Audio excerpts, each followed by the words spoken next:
Hello friends, welcome to SSC coaching centre. दोस्तों, आज की वीडियो में बात करेंगे आपके प्रॉफिट लॉस के प्रश्नों की। लाभ हानि के जो प्रश्न हैं वही लेकर के आया हूं। परीक्षाओं में पूछे गए प्रश्न हैं सभी के सभी। देखिए, यहां पर 10 लिखने का मतलब आप जान सकते हैं कि ये प्रश्न 10 बार परीक्षा में पूछा गया है। अगर कोई प्रश्न 10 बार परीक्षा में आ जाए तो आप खुद समझ सकते हैं कि वो प्रश्न कितना इंपॉर्टेंट होगा। और मैं आपको एक बात बता दूं, ये जो प्रश्न है सभी के सभी रेलवे में पूछे गए हैं। कोई आपका आसाम में पूछा गया, कोई मुंबई रेलवे में पूछा गया, कोई इलाहाबाद में पूछा गया। इस तरीके के प्रश्न हैं दोस्तों सभी के सभी। अब ये 10 बार पूछा गया है तो कभी आपका पूछा गया टीसीसीसी में, कभी पूछा गया आपसे आसाम रेलवे में, कभी पूछा गया मुंबई रेलवे में, कभी इलाहाबाद में पूछा गया, कभी आपसे अलग अलग सभी का अलग अलग जगह का पूछा गया है। लेकिन हर बार कहाँ पूछा गया? रेलवे में। तो इन प्रश्नों से आपके रेलवे की तैयारी अच्छी होगी। मैं वही प्रश्न लेकर के आता हूं जो आपके एग्जाम से रिलेटेड हो, तो वीडियो को अंत तक जरूर देखिएगा। पहला प्रश्न है आपका, 8 पुस्तकों का क्रय मूल्य। क्रय मूल्य मतलब सीपी कितना? 8 का दे रखा है तो मैं 8 लिखूंगा। 6 पुस्तकों के विक्रय मूल्य। विक्रय मूल्य मतलब एसपी कितना? 6। मूल्य के समान है, समान का मतलब बराबर है, तो लाभ का प्रतिशत क्या होगा? लाभ का प्रतिशत देखिए दोस्तों, मैं आपको बता दूं, अगर आपने 100 रुपये में 8 पुस्तक खरीदी, भाई 100 रुपये में 8 पुस्तक खरीदी और आपने 100 रुपये में कितनी बेच दी? 6 बेच दी। 8 खरीदी थी 100 रुपये में, 6 बेच दी। 8 में से आपने 100 में से 8 खरीदी, 6 बेच दी। भाई 8 खरीदी थी, 6 बेच दी, अभी भी बेचने के लिए कितनी बची हैं? 2। भाई 100 रुपये में 8 खरीदी थी, 100 रुपये में 6 बेच दी। जितने रुपए आपने खर्च किए थे 8 पुस्तक खरीदने में, उतने रुपए आपने वसूल कर लिए 6 पुस्तक बेच करके। अभी भी 2 पुस्तक बची हुई हैं। ये 2 पुस्तक ही तो क्या है? आपका प्रॉफिट है। अब जो भी प्रॉफिट होगा वो इन 2 पुस्तक को बेचने से मिलेगा आपको। तो मैं आपको हमेशा बता दूं, आप जानते हैं कि हम लाभ हानि हमेशा किस पर निकालते हैं? कॉस्ट प्राइस पर। लाभ हानि हम हमेशा कॉस्ट प्राइस पर निकालते हैं, लेकिन कब? जब रुपए की बात हो। देखिए दोस्तों, जब रुपए की बात होगी तो लाभ हानि हमेशा कॉस्ट प्राइस पर निकलेगा। क्या? प्रॉफिट या फिर लॉस किस पर निकलेगा? कॉस्ट प्राइस पर। कब? जब रुपए की बात होगी। लेकिन जब वस्तु की बात होगी दोस्तों, याद रखिएगा, जब हमारी वस्तु की बात होगी तो हमारा प्रॉफिट लॉस किस पर निकलेगा? एसपी पर निकलेगा, प्रॉफिट और लॉस। रुपए की बात होगी तो हमारा प्रॉफिट लॉस किस पर निकलेगा? सीपी पर। और जब वस्तु की बात होगी तो प्रॉफिट लॉस किस पर निकलेगा? एसपी पर। याद रखिएगा, तो यहाँ तो वस्तु की बात है तो एसपी पर निकलेगा प्रॉफिट लॉस। ठीक है, तो देखिए 8 और 6 का अंतर कर लीजिए, सीधा सीधा कितना? 2। 8 में से 6 पुस्तक बेच दी, 2 बची, यही तो प्रॉफिट है। कितने पर प्रॉफिट है? यहाँ पर याद रखिएगा 6 पर प्रॉफिट है। भाई जब रुपए की बात होती है तो हम बटे हम किस में रखते हैं? कॉस्ट प्राइस को बटे में रखते हैं। लेकिन जब वस्तु की बात होगी तो सेलिंग प्राइस को बटे में रखेंगे। और गुने कितना कर देना है? 100 कर देना, आंसर आ जाएगा। 2 से 6 कटेगा 3 बार में, 3 से 100 कटेगा 33 सही 1/3 या 33.3% में। कहाँ दे रखा है? आपका डी ऑप्शन में दे रखा है। ये आपके प्रश्न का सही आंसर हो जाएगा। उम्मीद करूंगा किसी को भी प्रश्न में कोई समस्या, कोई डाउट नहीं होगा। अब देखेंगे अगला प्रश्न।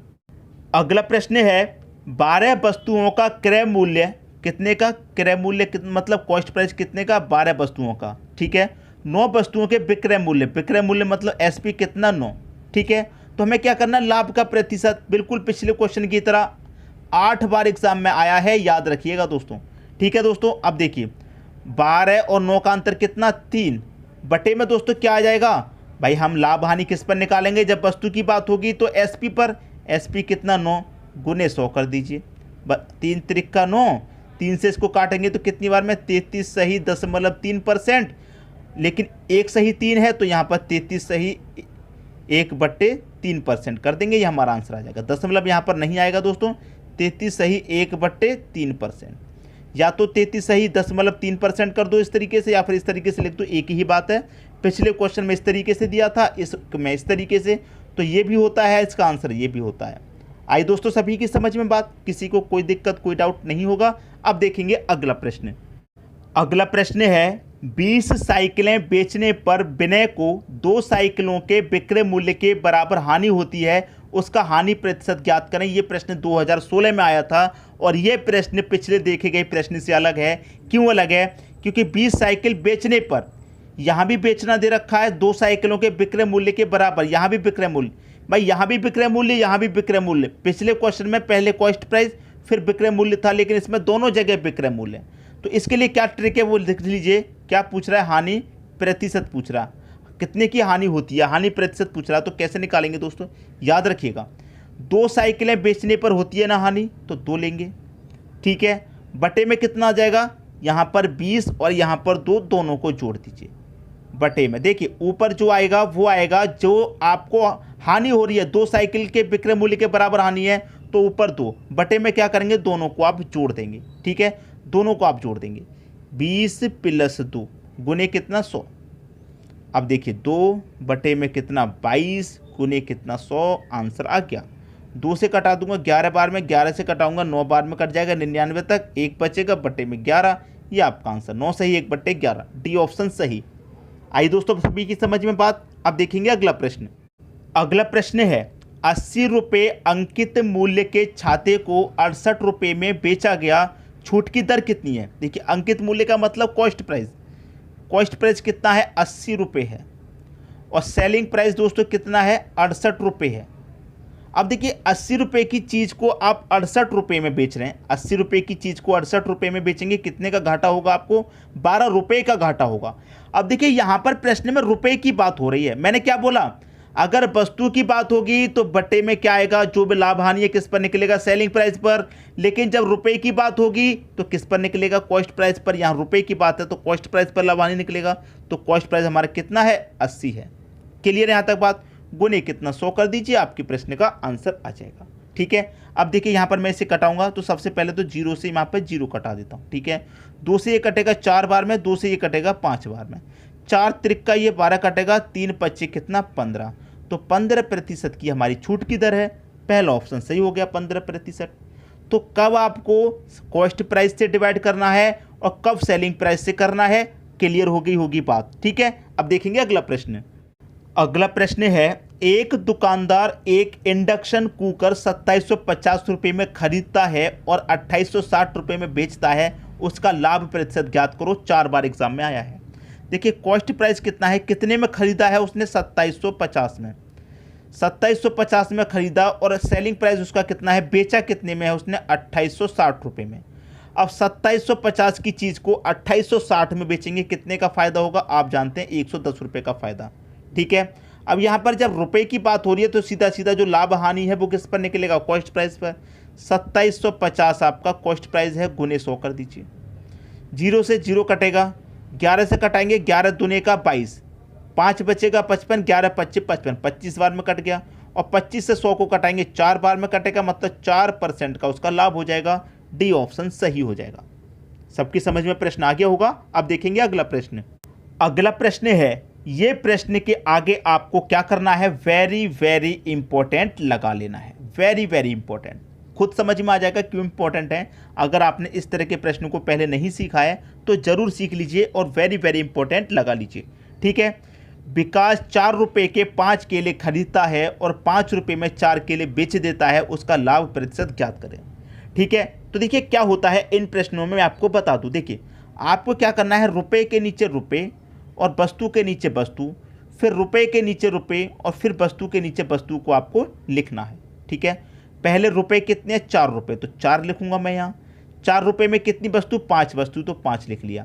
फिर रुपये कितने हैं, 5 रुपये, तो 5 लिखूंगा। फिर वस्तु कितनी है, 5 रुपये में 4 वस्तु है, तो 4 लिख लूँगा।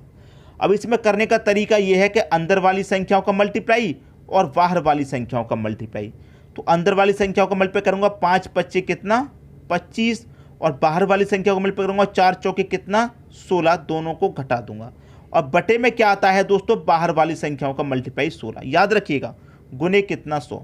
नहीं याद आया, अंदर वाली संख्याओं का मल्टीप्लाई करिए, बाहर वाली संख्याओं के मल्टीप्लाई को घटा दीजिए, और बटे में बाहर वाली संख्या का मल्टीप्लाई, ठीक है। अब देखिए 25 में से 16 जाएगा, कितना बचेगा, 25 में से 16 गया 9 बचेगा, बटे में कितना है 16, गुना कितना है आपका 100 है। बस इसी को सॉल्व कर लीजिए, आपके प्रश्न का आंसर आ जाएगा। देखिए अगर मैं 9 का मल्टीप्लाई सीधा 100 में कर दूं तो ये 900 हो जाएगा, बटे कितना 16, 16 से मैं इसे कटाऊंगा, कितनी बार में कटेगा, 16 पंजे 80, 90 में से 80 तक कट गया, 10 बचेगा, 100 हो जाएगा। ठीक है, 16 छिक्के 96 तक कटेगा, 4 बचेगा, नहीं जाएगा, 10 40 हो जाएगा, 16 दूने का 32। ठीक है, 40 तक 32 तक कट गया, 8 बचेगा, 80 हो जाएगा, 16 पंजे 80। तो 56.25% का क्या हो जाएगा, उसको लाभ हो जाएगा। 56.25%। कहाँ पर है 56.25? ये आपके डी ऑप्शन में है, तो इसका मतलब डी ऑप्शन आपके क्वेश्चन का सही आंसर हो गया। अंदर वाली संख्याओं का मल्टीप्लाई करके बाहर वाली संख्याओं के मल्टीप्लाई को घटा देंगे और बटे में भी बाहर वाली संख्याओं का मल्टीप्लाई आएगा। अब देखेंगे अगला प्रश्न।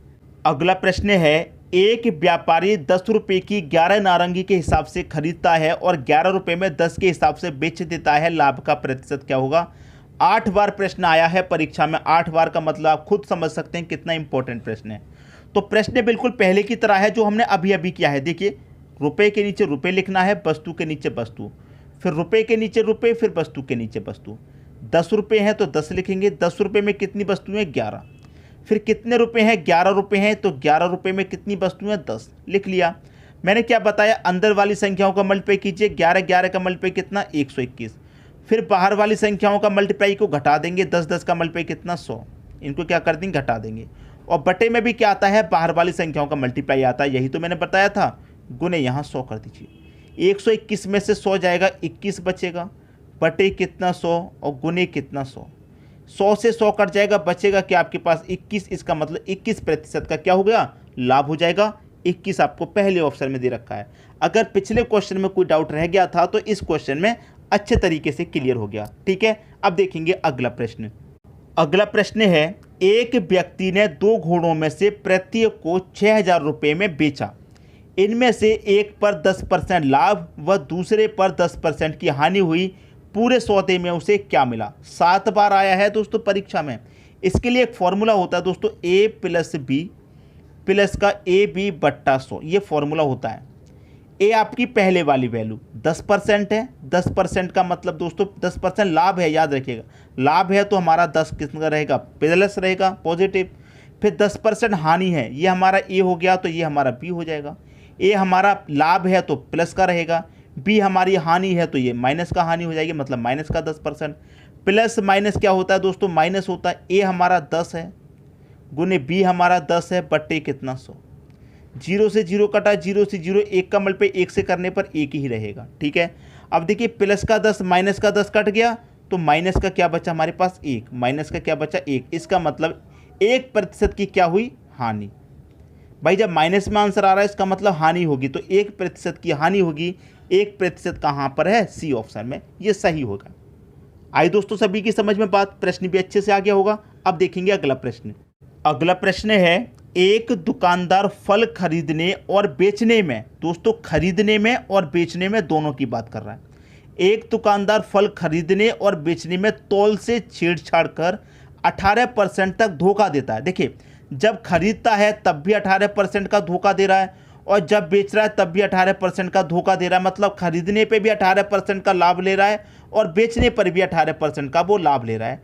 तो उसका लाभ प्रतिशत क्या होगा? ऐसा मत कर देना 18 का लाभ यहाँ, 18 का यहाँ पर 36% लाभ हो गया, ऐसा नहीं। मैंने जो फॉर्मूला बताया उसी से करेंगे। ए प्लस बी, ठीक है, प्लस का ए बी बट्टे कितना? 100। ठीक है, ए हमारा हो गया खरीदने वाला जो लाभ का मारा 18% का, बेचने पर भी दोस्तों वो लाभ का मारा, तो ये भी लाभ का मारा, तो ये भी प्लस हो जाएगा। प्लस प्लस प्लस, ए हमारा 18, ठीक है, बी भी हमारा 18 बट्टे कितना? 100। इसको बस सॉल्व कर लेना है, आपके प्रश्न का क्या आ जाएगा आंसर? 18 18 कितना हो जाएगा दोस्तों? 36 प्लस 18 18 का मल्टीप्लाई कितना हो गया? 324। अब 324 में 100 से भाग दूंगा, 2 जीरो है तो 2 संख्या बाद दशमलव आ जाएगा, मतलब 3.24 कितना हो जाएगा? ये 3.24।